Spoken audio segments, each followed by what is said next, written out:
Welcome to বুলার হেসেল ঘর। কালকে আমার মাকে একজন একটা এঁচড় দিয়েছিল, তাই মা এঁচড়টা কিভাবে বানাবে বলতেই বাবা বলে উঠলো, চিংড়ি দিয়ে এঁচড় বানাও। তাই মা বানিয়ে ফেললো ঝটপট করে এঁচড় চিংড়ি। প্রথমে নুন হলুদ দিয়ে মাখিয়ে রাখা চিংড়ি মাছগুলোকে ভেজে তুলে নিল।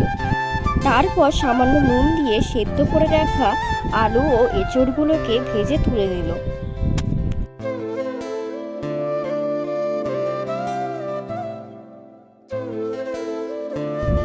তারপর প্যানে তেল দিয়ে শুকনো লঙ্কা, তেজপাতা, লং, এলাচ, দারচিনি ফোড়ন দিয়ে কেটে রাখা পেঁয়াজগুলোকে কিছুক্ষণ নাড়াচাড়া করে নিল।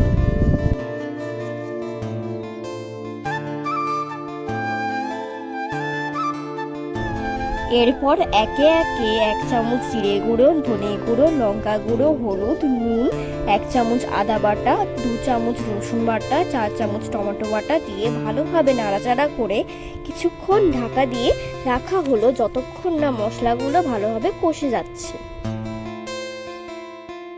এরপর মশলাগুলো কষে গেলে ভেজে রাখা আলু এঁচড় দিয়ে ভালোভাবে নাড়াচাড়া করে আরও কিছুক্ষণের জন্য ঢাকা দিয়ে রাখা হলো। ঢাকনা খুলে সামান্য জল দিয়ে ভেজে রাখা চিংড়ি মাছ দিয়ে নাড়াচাড়া করে সামান্য ঘি আর গরম মশলা দিয়ে নামিয়ে নেওয়া হলো।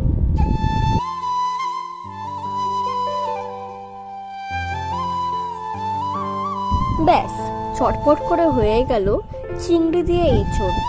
ভাত হোক বা রুটি, দুটোর সাথে সমানভাবে ভালোভাবে খাওয়া যায়। আপনারাও ট্রাই করবেন, এবং যদি এই ভিডিওটা ভালো লেগে থাকে তাহলে লাইক, শেয়ার আর সাবস্ক্রাইব করতে অবশ্যই ভুলবেন না, এবং পরের ভিডিওর জন্য স্টে টিউনড।